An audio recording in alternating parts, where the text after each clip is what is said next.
Once upon a time, there was a kind and generous king with a desire of wanting to feed all the Brahmanas in his kingdom. The moment he expressed his desire, the minister took the responsibility to make all the necessary arrangements. The day was fixed, the menu was decided, they started building a nice big kitchen with all the utensils that was required, the invitations were printed and sent out.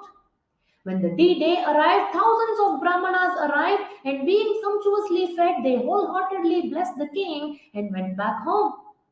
But unfortunately, later that day, every single person who had eaten there died of food poisoning. Now, Brahmana Hatya is a grave sin. The moment this news fell on the ears of the king, he was utterly devastated.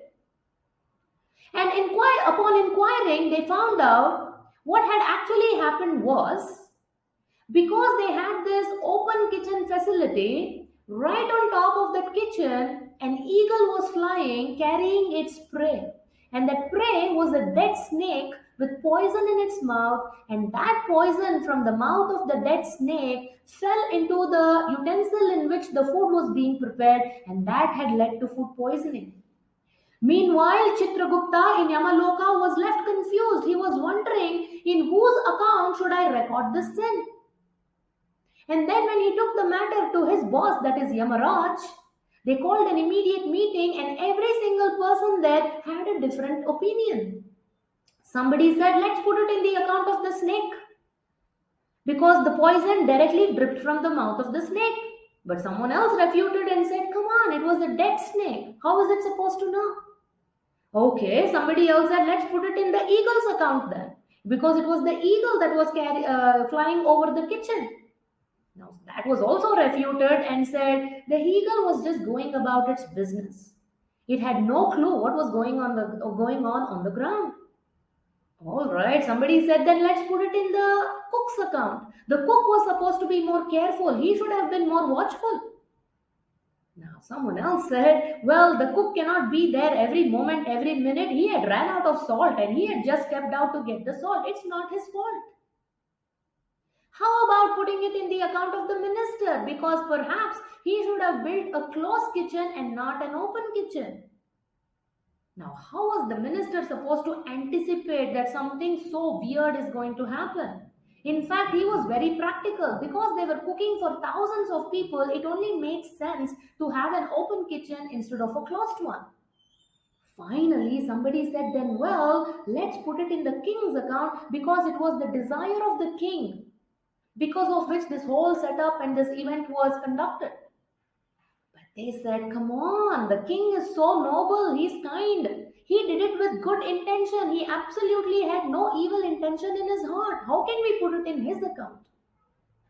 All right, Yamaraj said, we are not able to decide in whose account to put this sin in. So he said, let's keep this case pending and we will revisit it after a while.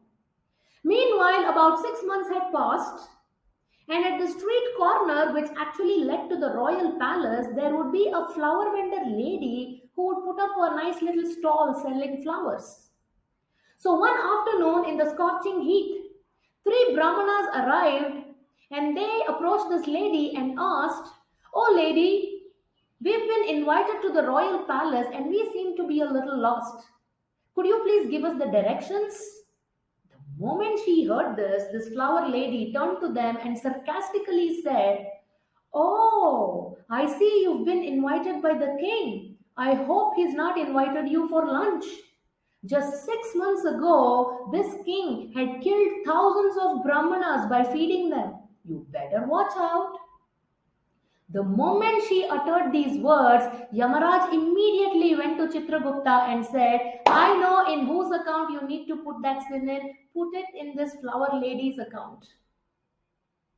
In Kannada, there is a nice saying, Madidavara Papa Adidavara Bayalli, which literally means the sin of those who have committed it lies in the mouth of those who speak it.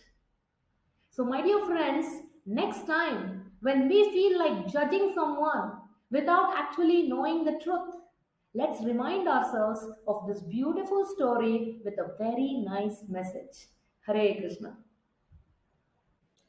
Click the link below in the description to join Aradhana Online's official WhatsApp group to get access to more such motivational videos, inspirational quotes, and latest updates. Thank you.